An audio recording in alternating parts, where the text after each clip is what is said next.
Mesdames, Messieurs, bonsoir. Nous sommes jeudi 19 octobre et nous sommes en direct depuis Rabat. Nous consacrons cet épisode aux principales annonces à l'issue du Conseil des ministres présidé cet après-midi par Sa Majesté le roi Mohamed VI. À l'ordre du jour, le budget 2024, l'approbation de 3 conventions multilatérales, un projet de décret relatif au domaine militaire, notamment en ce qui concerne le statut de pupille de la nation aux enfants victimes du séisme d'Al Hawz, ainsi que plusieurs nominations aux fonctions supérieures conformément aux dispositions de l'article 49 de la Constitution.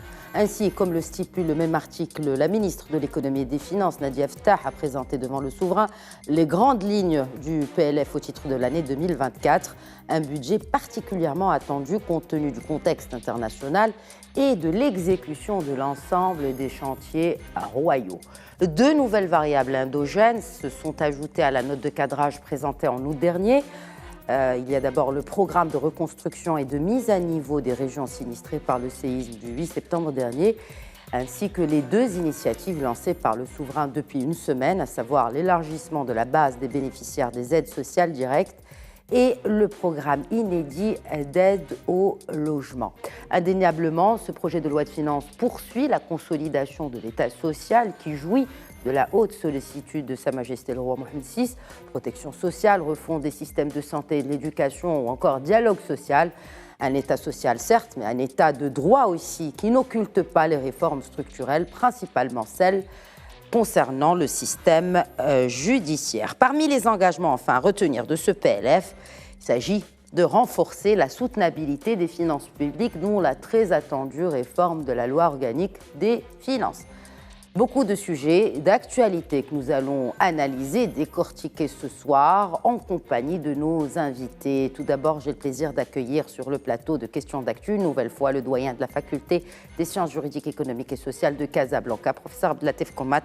Bonsoir. Bonsoir, merci. Bienvenue. Merci. Il est également académicien, politologue et professeur, cette fois de droit, à l'Université Mohamed V de Rabat, professeur Mustafa Shimi. Bonsoir, professeur Shimi. Bonsoir. Bienvenue à vous également.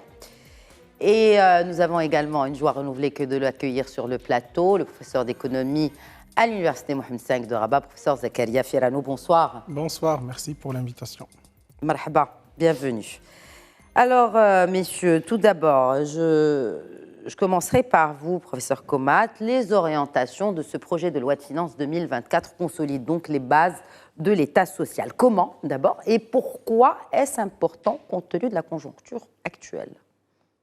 Alors, en fait, la consolidation de l'État social, c'est dans la continuité d'une dynamique qui est enclenchée par Sa Majesté depuis maintenant, en fait, 2 ans, que le programme a commencé à partir de 2021, qui s'étale jusqu'à 2025. Donc, une partie est en fait déjà réalisée, notamment la généralisation de la couverture médicale. Pratiquement, la première étape est effectuée. Nous sommes entrés dans la deuxième étape qui consiste en ce qui concerne les allocations familiales. Et puis, bien sûr, il y a d'autres étapes qui sont prévues pour 2024-2025. Donc, en fait, tout cela est normal. Il s'inscrit dans le temps et dans les projections. Mais il faut dire que dans la foulée, il y a d'autres initiatives royales, justement, pour donner plus d'éclat, plus de profondeur, justement, à cette orientation sociale et la consolidation de l'État social. La dernière, bien sûr, c'est le discours de Sa Majesté qui, en fait, le message qui a consisté à élargir notamment les allocations familiales à d'autres branches de la famille. Il y a également tout ce qui se fait en fait maintenant dans le cadre de ce qu'on appelle l'aide sociale directe, donc qui est en train de voir le jour à travers le registre social unifié qui va cibler, on est dans une politique de ciblage, mais également à travers l'initiative royale justement d'encourager le logement d'une manière générale, mais en grande partie le logement social, et là également à travers une aide directe justement pour les familles à faible revenu.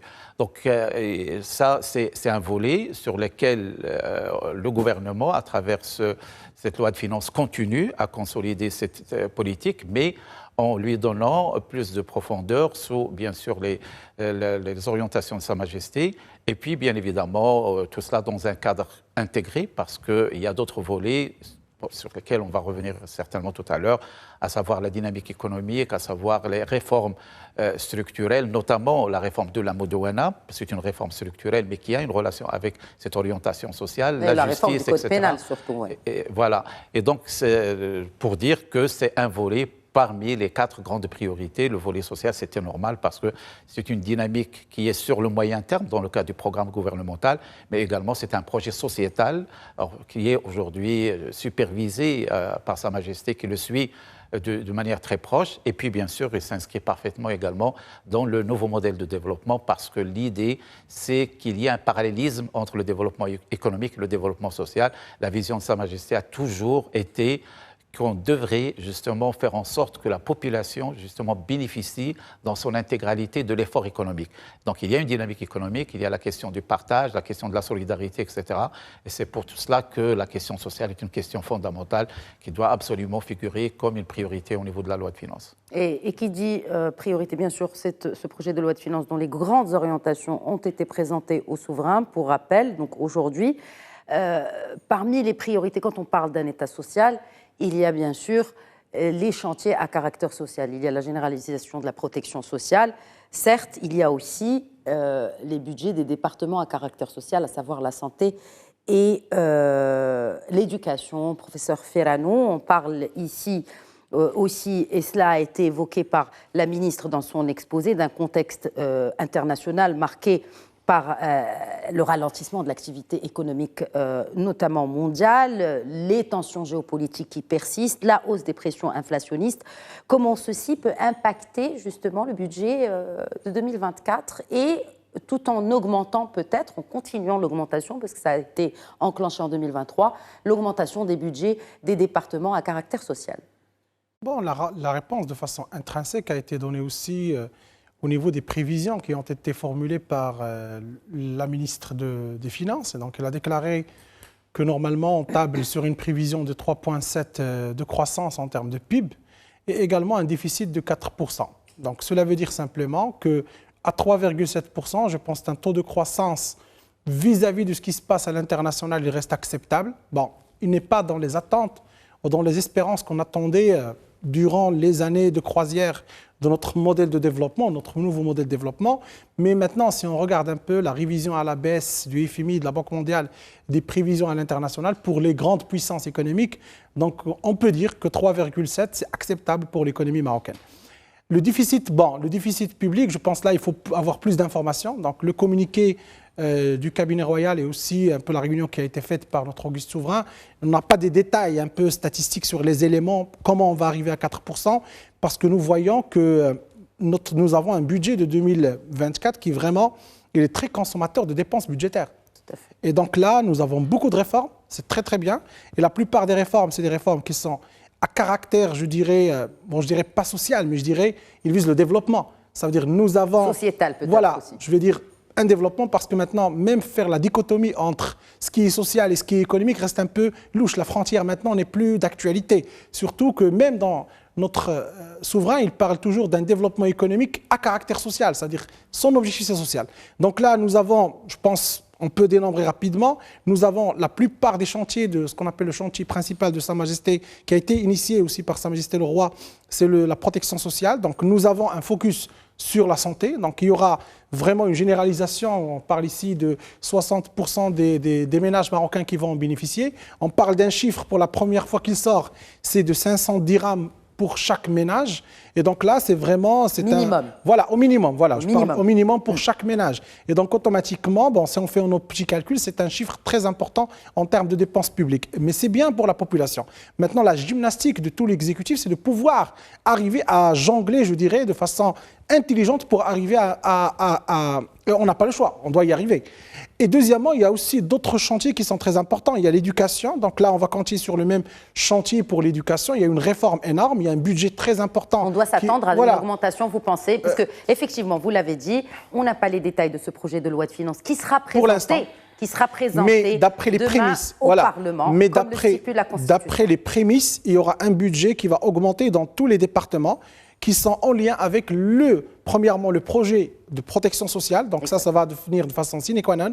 Et deuxièmement, il y a aussi les départements qui sont en lien avec les réformes structurelles. Ça veut dire qu'on va s'attendre à tout ce qui est en lien avec la Modouana, parce qu'on en a parlé. Donc il faudra mettre en place tous les éléments et tous les mécanismes et toutes les dépenses nécessaires pour la réussite. Nous avons les deux réformes structurelles très importantes. La réforme de la fiscalité qu'il faut aussi engagé de façon très rapide. Et nous avons également un chantier très important, c'est celui de la réforme de la justice. Parce que c'est un peu le cœur du climat des affaires au Maroc. Il faut vraiment s'y mettre de façon très urgente. Il y a également un chantier qui est très important, et je pense qu'il a été cité aussi, c'est qu'il faut regagner un peu les équilibres structurels en matière de finances publiques. Et donc là, il y a toute la rationalité des dépenses publiques qui devra être mise en place. Il y a aussi les éléments qui sont en relation avec le financement de toutes les dépenses publiques. Et donc là, je pense dans le communiqué, on parle de financement innovant. Donc pour l'instant, on n'a pas de détails. C'est quoi ces financements innovants? Et il y a aussi l'efficacité et la rationalité des dépenses dans plusieurs organisations, établissements publics ou sociétés publiques qui appartiennent à l'État. Et il faut savoir que les rapports du ministère des Finances, ils tablent que sur tous les établissements ou les sociétés publiques, nous avons à peu près plus que 200 qui sont toujours déficitaires. Et donc là, il y a des dépenses qui sont non productives, qui sont liées à ces sociétés. Et je pense qu'aujourd'hui, il faudra parler de ce qu'on a appelé le portefeuille de l'État qui doit être vraiment revu pour qu'il soit plus efficace en la matière, parce que le rééquilibrage des dépenses publiques, du déficit public, c'est ce qui va nous permettre de revenir vers l'État, je dirais, avant 2019, où on avait un équilibre macroéconomique, je dirais, parfait, avec un taux d'inflation maîtrisé de 1,9, avec un déficit qui frôlait les 3,54%.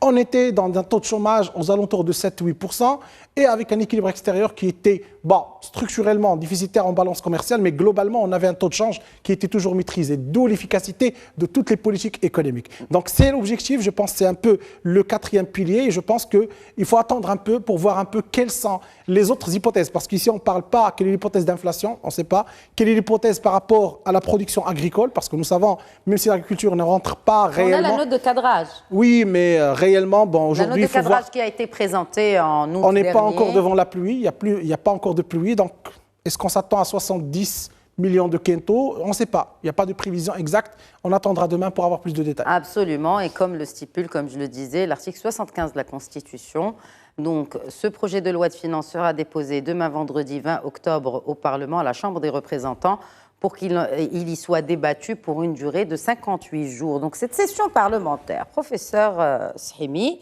cette session parlementaire automnale, inaugurée vendredi dernier par le souverain, et ce discours poignant avec beaucoup de nouveautés et surtout qui est très axé, il a un peu donné les prémices de ce PLF, très axé sur le volet social. Cette session automnale est traditionnellement marquée par les débats autour de ce PLF. Selon vous, et ce jusqu'au mois de décembre, donc la date de l'adoption finale du projet de loi de finances traditionnellement. Ces débats porteront sur quel point en particulier selon vous, même si nous ne disposons pas encore des détails de ce PLF 2024? Peut-être pour commencer une observation générale qui est celle-ci. Si on reprend la lecture du programme d'investiture du gouvernement, ce gouvernement d'octobre 2021, on trouve un certain nombre d'éléments. Vous reprenez les nouvelles orientations royales, il y a un décalage. Il y a un décalage qui est intéressant. Reprenez point par point ce qu'a présenté le chef du gouvernement pour son vote d'investiture par la Chambre des représentants. Il y a un catalogue de mesures, etc.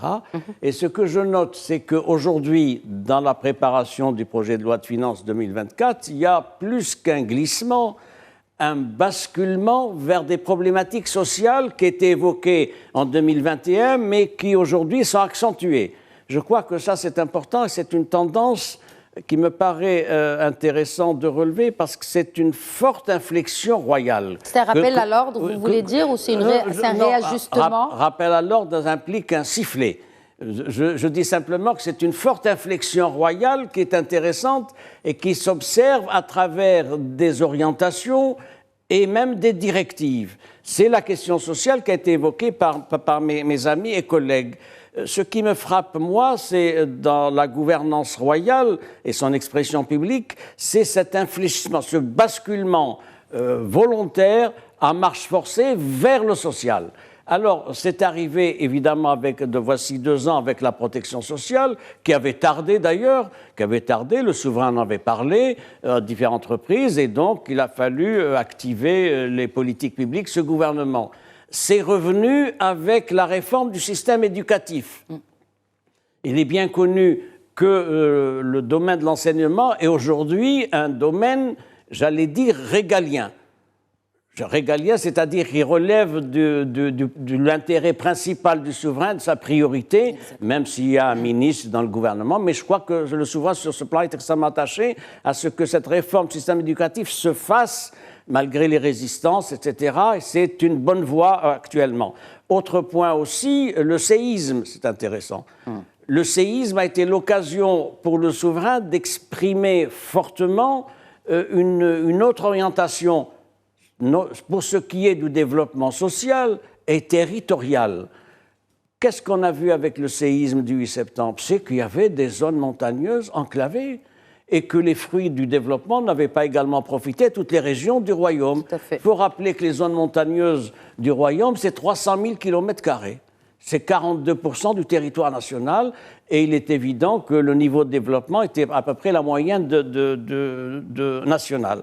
Autre point aussi, me semble-t-il, c'est le fait qu'il y a maintenant 2 niveaux, me semble-t-il, qu'il faut retenir.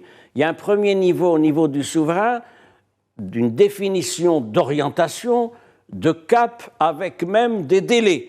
On a vu le délai, le souverain a fixé un délai pour la révision du code de la famille, 6 mois. Il avait fixé également, voici 4 mois, un autre délai de 6 mois à la fin de l'année pour les allocations familiales, pour etc. Pour les reçus aussi. Oui, c'est un premier niveau. C'est un premier niveau, donc au niveau de la décision de l'orientation royale. Il y a un deuxième niveau, celui de l'application des orientations royales et donc de la mise en œuvre de politiques publiques. La question qui est posée, celle-ci, ce gouvernement en l'état a-t-il la capacité de mettre en œuvre les orientations royales? C'est pour ça que j'enchaîne à votre question sur le Parlement. Ça va donner lieu à des débats intéressants au niveau du Parlement. C'est-à-dire quelle va être l'articulation du projet de loi de finances 2024? Il y a des chiffres qui ont été donnés par le chef du gouvernement dans sa note de cadrage du 4 août dernier qu'il avait adressée à tous les départements ministériels, etc. Bien, il y a des chiffres, sérieusement. Est-ce qu'on peut retenir 3,7% de croissance, comme d'ailleurs ça a été repéré dans le communiqué? On signale que le FMI a donné un chiffre de 3,4%, 2,4%. Et donc, il faut s'attendre à une baisse du taux de croissance. C'est d'ailleurs valable pour d'autres pays, c'est évident, etc. Nous travaillons sur des indicateurs non maîtrisables.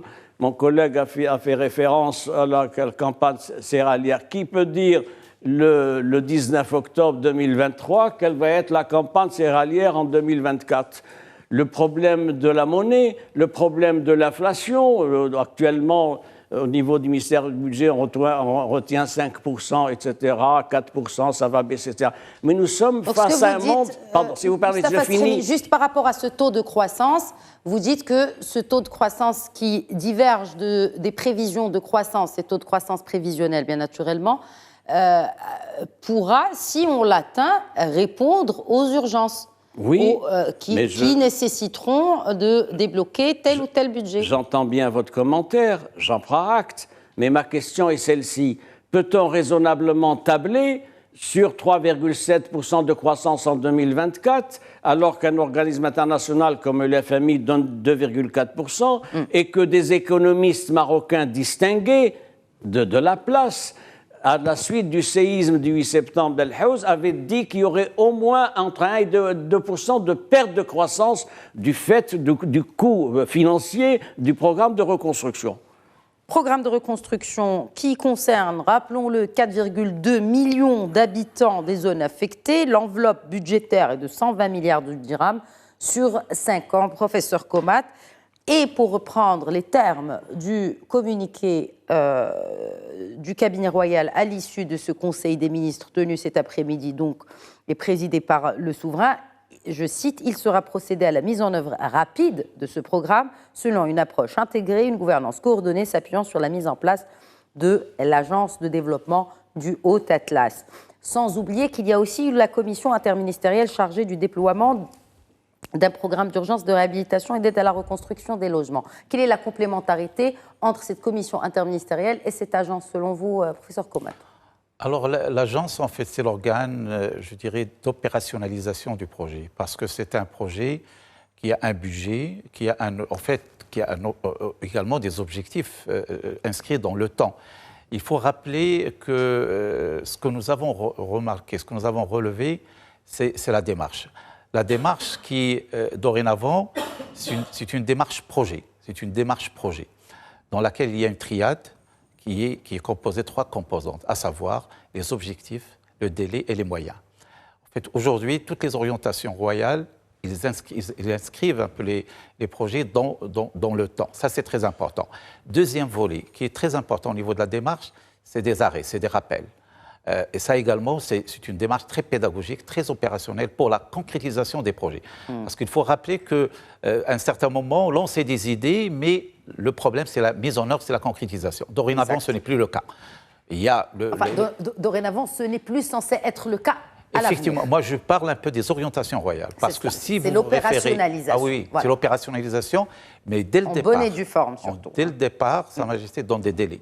Par exemple, pour l'agence, vous avez parlé de l'agence, c'est sur 5 ans. Déjà, il est inscrit dans le temps.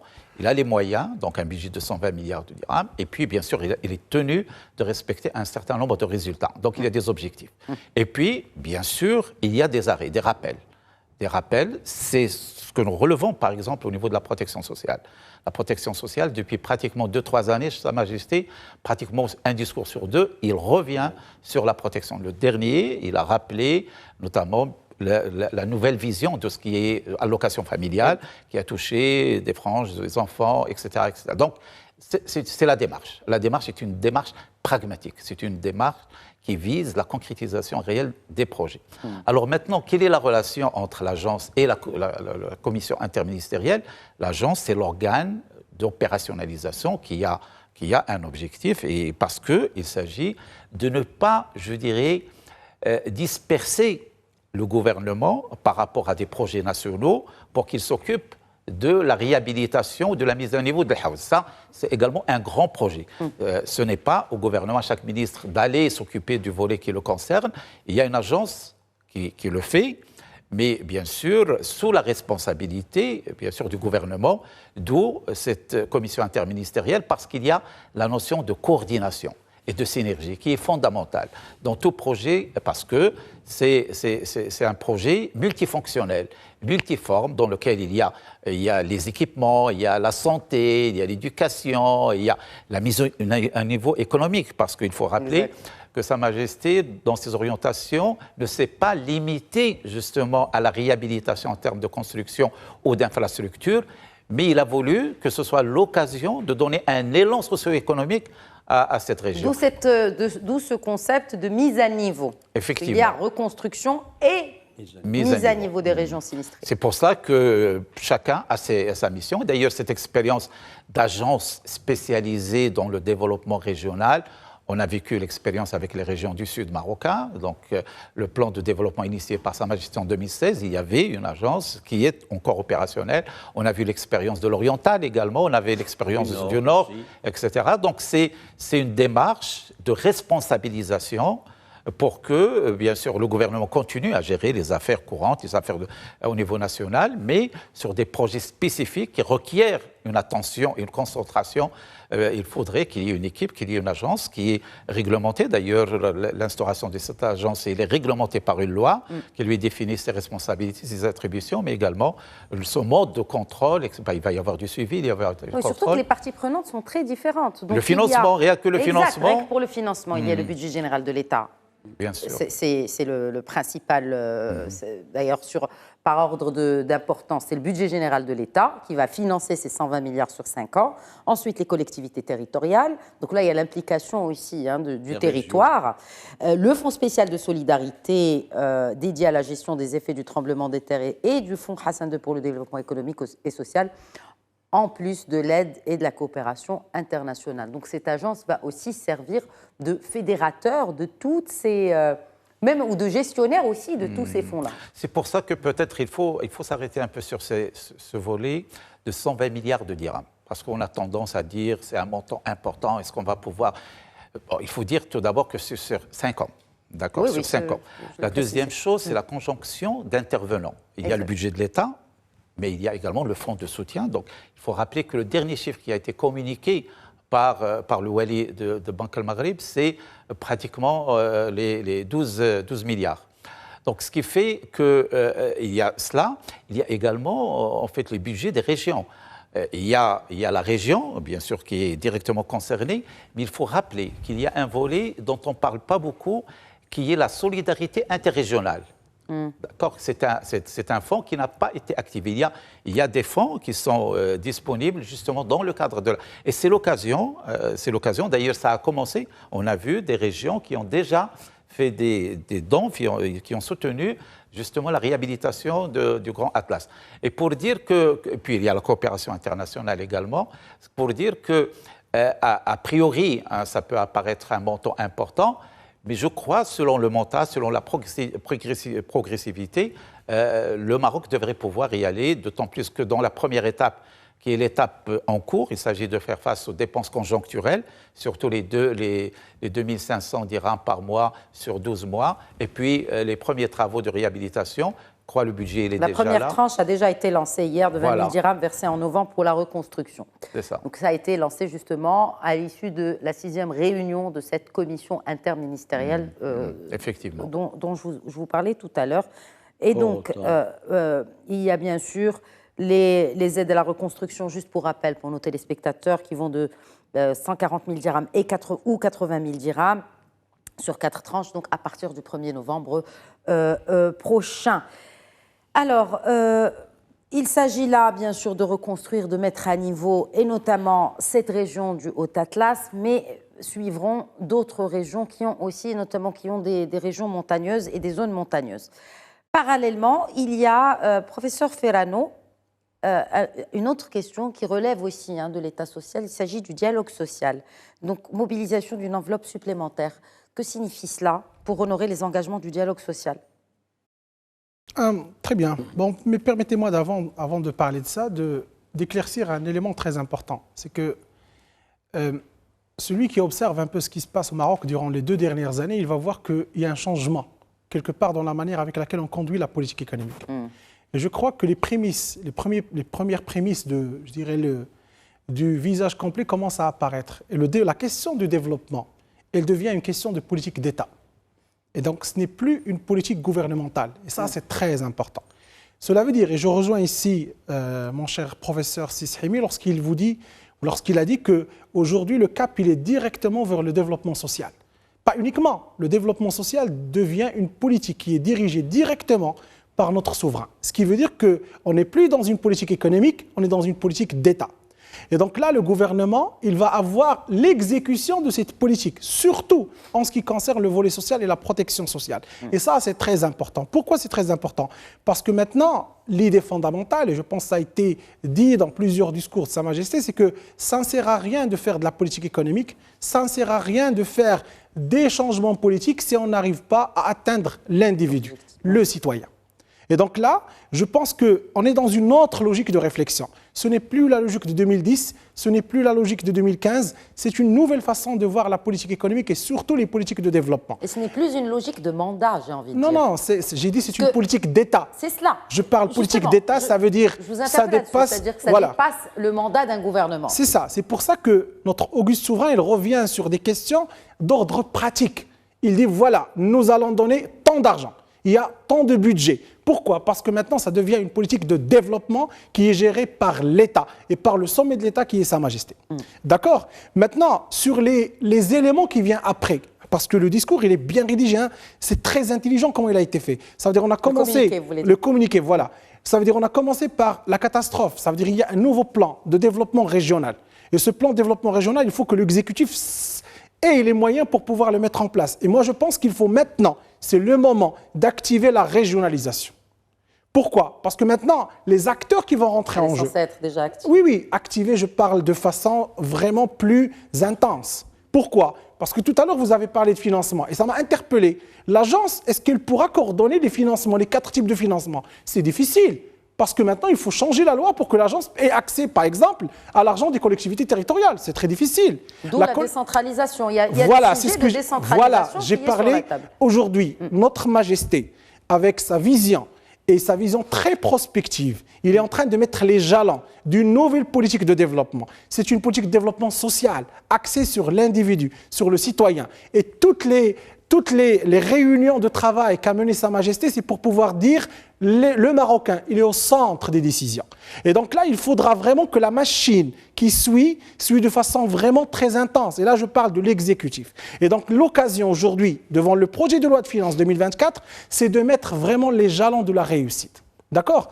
Donc la question maintenant du dialogue social va devenir une question, je ne dirais pas secondaire, mais une question d'accompagnement. Pourquoi? Parce que si vous voulez vraiment qu'on s'inscrit dans cette logique, attention, il faut l'incarner. Cette logique, parce que même nous, les économistes, on croyait au consensus de Washington en 1998. On croyait que le développement passait par la croissance, par la productivité, par les flux de capitaux, etc., etc.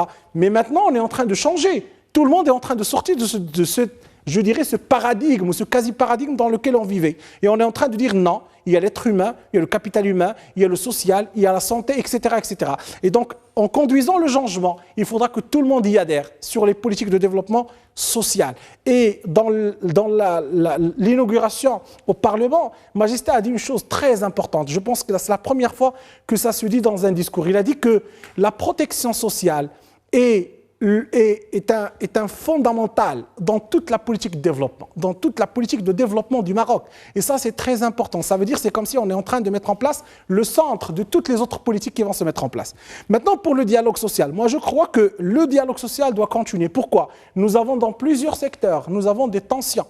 Je parle de l'éducation. Il y a des tensions, il ne faut pas cacher ça. Nous avons dans plusieurs secteurs des négociations qui ne sont pas achevées. Je parle ici du SMAG, SMIG, etc., etc. Dans les secteurs, on n'est pas identique dans le salaire minimum. Donc, toutes les négociations doivent marcher en parallèle avec la pensée du développement social. Et donc, c'est normal qu'on va augmenter. Pourquoi? Parce que nous le savons, donc, la conjoncture... il y a un budget qui va être augmenté normalement, pour le dialogue social.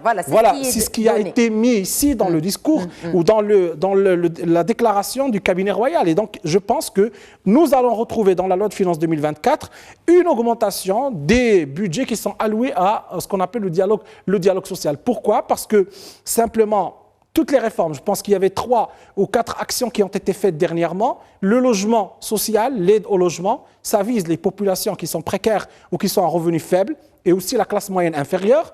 Nous avons aussi l'élargissement de l'aide pour les classes, pour les aides familiaux qui ont été élargies à d'autres populations.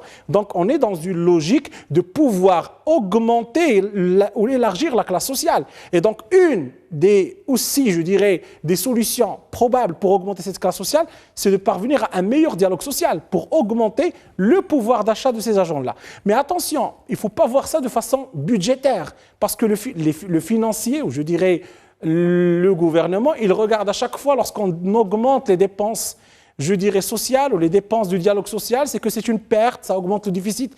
Ce n'est plus d'actualité. On peut croître avec un déficit. Il faut juste avoir les meilleures équations et trouver les meilleures solutions des équations. Pour ça, il faut un bon déficit. Tout à fait. Et le bon déficit, c'est une meilleure gestion des finances publiques. Je vais vous donner, si vous le permettez, réagir. Vous intervenez sur les pupilles de la nation, puisqu'il nous reste peu de temps, mais je vous laisse quand même interagir avec c'est ce qu'a dit mon collègue. Vous remarquerez que les objectifs définis par le souverain enjambent la mandature de ce Parlement et de ce gouvernement. Tout à fait. Le souverain ne raisonne pas, il ne dit pas d'ici 2026, la fin de la législature. C'est une vision de 20 ans. Eh oui, c'est ça qui est extrêmement important. C'est 2028, 2030, 2035. C'est une politique d'État, c'est pas une politique de gouvernement. Non, mais c'est important, c'est-à-dire le niveau prospectif du souverain enjambe l'agenda électoral. C'est ça. Ça pose le problème de la capacité de ce gouvernement à être à la hauteur de ces ambitions-là. Il doit l'être. Bien sûr, c'est ce on ne peut que souhaiter à ce gouvernement de réussir, mais il y a des mesures à prendre. des mesures à prendre. Le point important... Quelles mesures? De quelle nature? De quelle nature? Je vais vous répondre. Est-ce que ce sont des mesures politiques? Est-ce que ce sont des mesures budgétaires? Est-ce que ce sont des mesures de gouvernance? De quelle nature sont ces mesures systémiques? Le gouvernement dit, c'est dans toutes ses déclarations, la rationalisation des dépenses publiques. Et donc une meilleure efficience, meilleure allocation des ressources. Tout le monde y souscrit. Nous avons 800 000 fonctionnaires. Nous avons une charge salariale qui est de 12% du PIB national, le taux le plus élevé de la région, même par rapport à l'Égypte, qui est un pays, vous savez, bureaucratique, etc. Donc il faudra bien prendre des mesures. Il y a, dans ces 800 000, il y a 300 000 à peu près d'administration territoriale, avec un phénomène d'inflation, sans qu'on s'interroge beaucoup sur l'efficience et la productivité de cette administration, de ces 800 000 fonctionnaires. Je vais vous donner un autre exemple qui va vous surprendre. Savez-vous combien le parc automobile de l'État au Maroc compte de véhicules? Je vais vous le dire, 160 000 véhicules. Les dépenses d'hydrocarbures, c'est 2 milliards de dirhams. Je ne parle pas des réparations. Savez-vous que ces 160 000 véhicules du parc auto de l'État, c'est des statistiques que j'ai prises sur les documents pertinents, nous avons plus de parcs auto au Maroc que la France, qui a 60 000 véhicules, que l'Espagne, que le Japon et que les États-Unis. Voilà un secteur... C'est parmi les priorités. D'ailleurs, c'est le 4e axe de ces grandes orientations. Oui. Vous l'avez. Donc, bon... Un peu de bonne foi en croyant à la gestion, je cite, maîtrisée et rationnelle des dépenses de fonctionnement de l'administration. Il faut que ce gouvernement prenne des mesures dans ce sens. Très bien. Alors, je vous rappelle donc qu'il y a des mesures d'assainissement, d'efficience, de meilleure allocation des ressources. On peut faire mieux avec l'argent public qui est disponible. Alors, qui est disponible, et l'argent public et l'argent privé aussi, parce qu'il y a la réforme fiscale, professeur Komat, et il y a aussi cette réforme de la loi organique relative à la loi des finances. On l'attend depuis quelque temps, cette réforme. Personne n'en parle plus. Justement, c'est revenu. Vous savez pourquoi? C'est une nouvelle fois d'actualité. Pourquoi il faut réformer cette loi organique des finances, c'est Komat? Alors justement parce qu'il s'agit en fait d'une vision sur le moyen et le long terme. Et la loi de finances, on a tendance à réfléchir à une loi de finances annuelle. Mais ce qu'il faudrait, c'est une vision à moyen et long terme. Il faut qu'il y ait des interactions, il faut qu'il y ait des interdépendances, justement, entre les lois de finances. Il faut qu'il y ait une loi qui cadre les lois de finances. Pourquoi? Parce que nous sommes, justement, dans une dynamique de développement. Ça a été dit, d'ailleurs, le temps, en fait, la vision de Sa Majesté, de la monarchie, et ça, c'est un avantage pour notre pays. C'est un avantage. Nous n'avons pas que le temps du gouvernement. Le temps du gouvernement, il est limité dans le temps. Il peut avoir un programme sur 3-4 années. Mais le développement ne se négocie pas, il ne se construit pas sur 3 ou 4 années. Le développement, il se construit sur des horizons très longs. C'est pour ça, en fait, et ça, c'est un avantage de notre pays. D'ailleurs, aujourd'hui, les différents projets initiés par Sa Majesté ne s'inscrivent pas sur le court terme, ils s'inscrivent dans le long terme.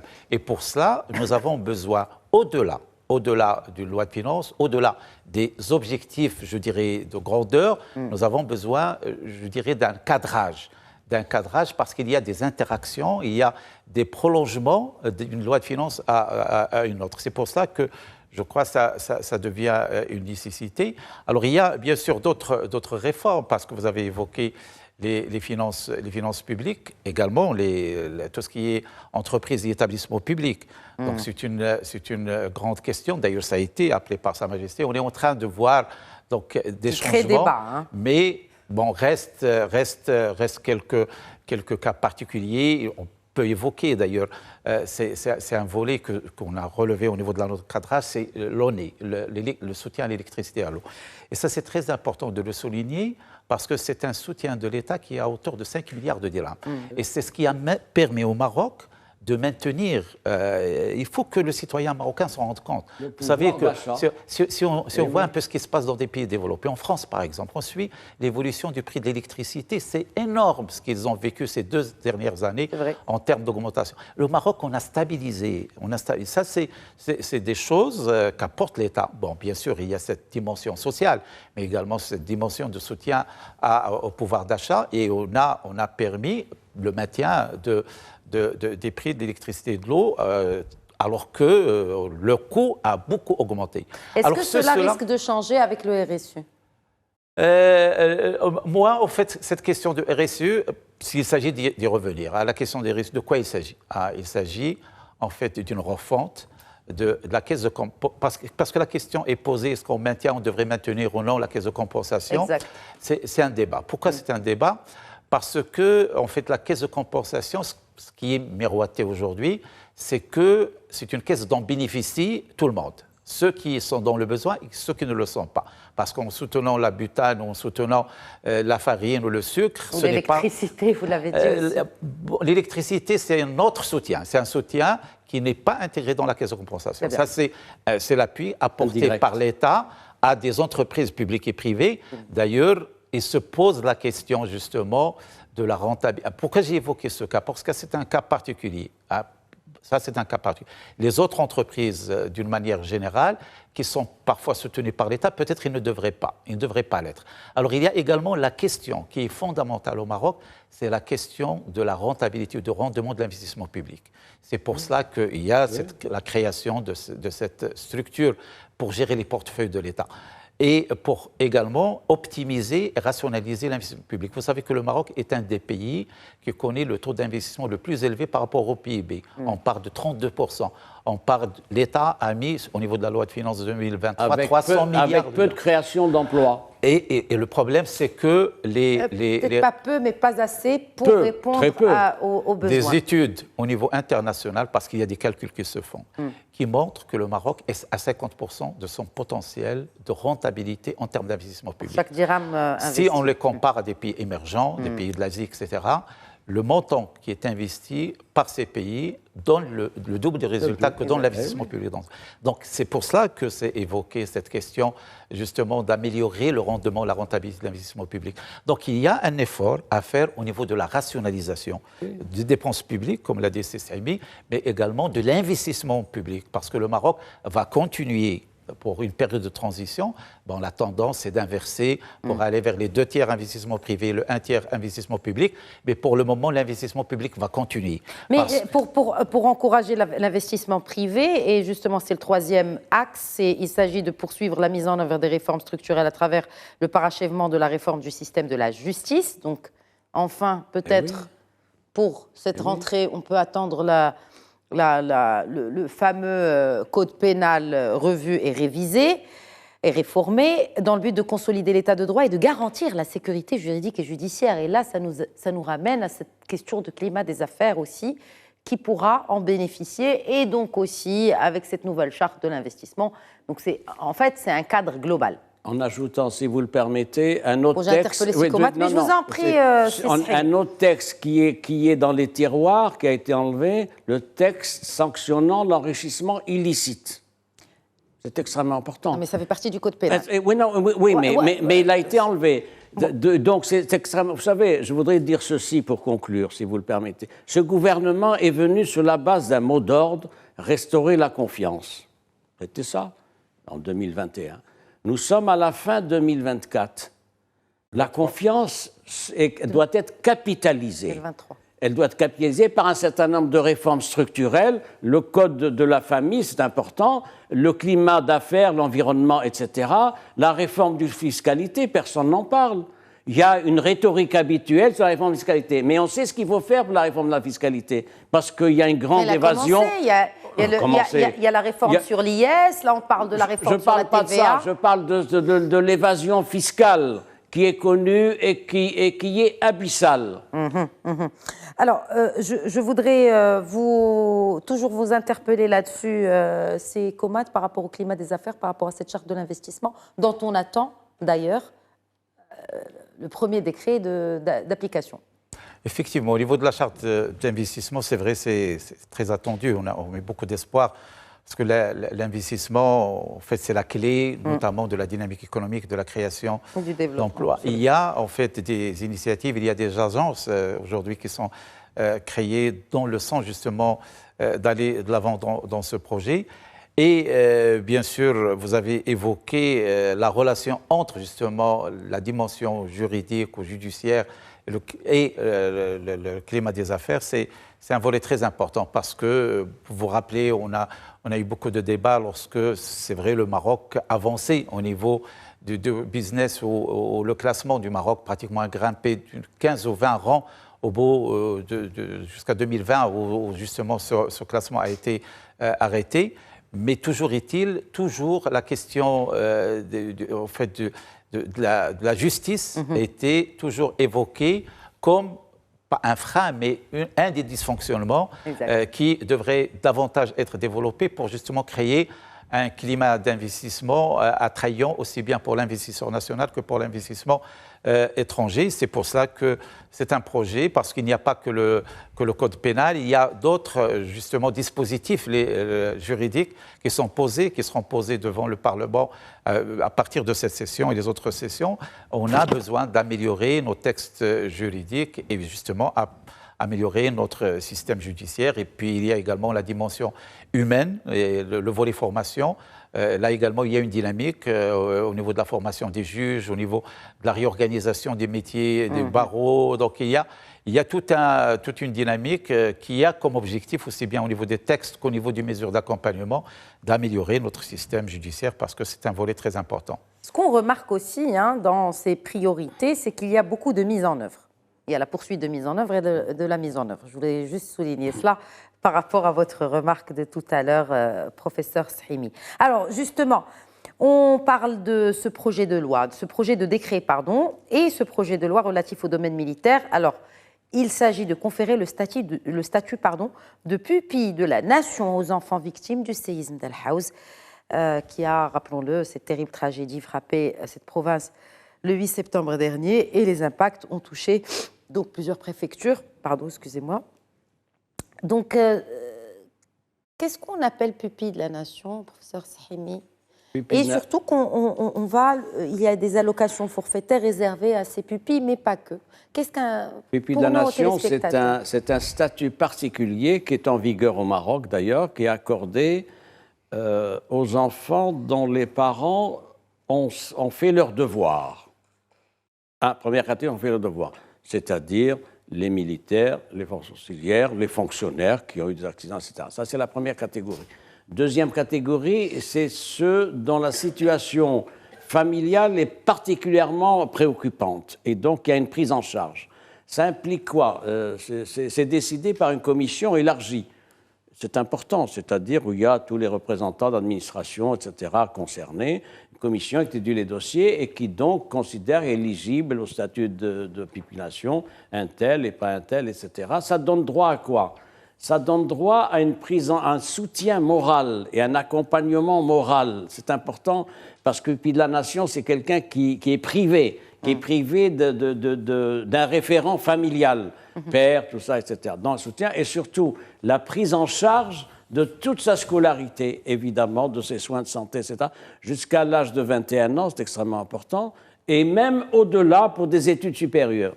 Donc c'est bien l'expression d'une sollicitude royale particulière, et ça a été décidé pour les enfants victimes donc qui avaient perdu leur famille lors du séisme du 8 septembre, c'est décidé, ça vient se rajouter un autre contingent, ça a été fait à l'occasion du séisme d'Al Hoceima, et ça a été fait aussi en d'autres circonstances particulières, notamment les enfants dont les parents étaient morts en service commandé, si je puis dire. Donc c'est extrêmement, ça fait sens, et c'est la communauté qui prend en main les siens, et je crois que c'est extrêmement important comme symbole. Aussi, cela a été discuté lors de ce Conseil des ministres. Rapidement, professeur Ferrano, dans le cadre des engagements internationaux du Maroc, le Conseil des ministres a également approuvé 3 conventions multilatérales, dont 2 s'inscrivent dans le contexte de l'adhésion progressive du Maroc au mécanisme juridique du Conseil de l'Europe, ouvert aux États non membres. Il s'agit de la Convention civile sur la corruption et de la Convention pénale sur la corruption. Un commentaire, juste pour expliquer peut-être à nos téléspectateurs. Très bien. L'adhésion du Maroc, c'est un engagement à l'international que ce soit le climat des affaires marocains, ou que ce soit aussi l'économie marocaine, ou que ce soit tout ce qui concerne un peu les relations bilatérales avec l'Europe, que le Maroc s'inscrit dans les mêmes règles alignées avec l'Europe. en matière de corruption. Et cette adhésion n'est pas la première, parce que le Maroc est adhérent de plusieurs conventions à l'international, que ce soit dans le secteur bancaire avec la Banque des règlements internationaux, que ce soit aussi pour la zone grise, voilà, et aussi voilà l'OCDE également. Et donc là, il y a une nouvelle adhésion pour être conforme avec la réglementation européenne en matière de corruption. Cela retombe aussi, ou ça rebondit aussi sur la question du climat des affaires, parce que finalement, à l'international, lorsque vous avez des flux de capitaux qui veulent rentrer, vous avez des investisseurs qui veulent rentrer, la première chose qu'ils cherchent à savoir, c'est l'infrastructure et c'est le climat des affaires. Et parmi les choses qui sont liées au climat des affaires, c'est adhérer, je dirais, ou être conforme à la réglementation internationale en la matière. Dernier mot sur les nominations. Aujourd'hui, conformément aux dispositions de l'article 49 de la Constitution, nomination d'une série à des fonctions, à de hautes fonctions. Alors, il y a des nominations de 5 nouveaux walis, 5 nouveaux gouverneurs, ainsi que 5 nouveaux ambassadeurs. On va peut-être pas tous les citer parce que pour des contraintes de temps, il nous reste moins d'une minute, notamment sur les nominations à des postes clés sur la scène internationale, à savoir un nouvel ambassadeur, ou dirais-je une nouvelle ambassadeur en France. Nous avons un nouveau ambassadeur aussi, en la personne de Samira Setaïl, un nouvel ambassadeur aussi auprès des États-Unis, son Excellence Youssef Amrani, anciennement ambassadeur en Afrique du Sud, et aussi Abdelkader Ansari, ambassadeur de Sa Majesté auprès de la République populaire de Chine, anciennement directeur des affaires asiatiques et de l'Océanie au ministère des Affaires étrangères et de la coopération africaine et des Marocains résidant à l'étranger. C'est d'abord le mouvement des walis, c'est un mouvement, il n'y a qu'un wali qui ne vient pas de la maison, si je puis dire, c'est notre ami Saïd Hamzazi, ancien ministre de l'Éducation nationale, donc c'est un très bon profil, évidemment, c'était président de notre université, je ne puis pas dire autre chose, en plus c'est vrai. Il y a également des gouverneurs, c'est une rotation intéressante qui se fait. Pour les ambassadeurs, vous avez bien fait de retenir les 3 grandes capitales. Pour Paris, ça fait sens parce que c'est un signe de début de normalisation des relations avec la France. Le poste est vacant de fait depuis octobre 2022 et officiellement depuis février 2023. Vous vous souvenez du communiqué qui avait été fait à cette occasion, donc voilà. Enfin, nommant l'ancien ambassadeur à la tête voilà. du Fonds Donc il y a là une ambassadrice qui est à Paris, qui a été nommée. Donc c'est un premier signe de début, je dis bien, de normalisation. Les Français ont fait un autre signe qui est passé discrètement. Voici 2 semaines, il y a une délégation de militaires et de diplomates français qui s'est rendue à Laayoune. Attaché militaire. Oui, attaché militaire de l'ambassade Washington, française. c'est important, c'est un poste important, évidemment, compte tenu des relations privilégiées entre Rabat et Washington. La Chine aussi, compte tenu de la situation et du partenariat stratégique. Donc voilà. Merci. Et aussi, rappelons-le, que le Maroc maintient quand même cette politique de diversification des partenariats qui en fait un modèle, d'ailleurs, ce n'est pas moi qui le dis, ce sont les observateurs internationaux, un modèle unique de diversification de partenariats internationaux. On appelle ça le multi-alignement. Merci. Sur la base de partenariats stratégiques. Merci Mustafa Srimi. Merci professeur Zakaria Ferrano. Si Abdelatif Komat, c'est toujours un plaisir. Merci à vous pour votre fidélité à Questions d'Actu. Très bonne soirée à tous.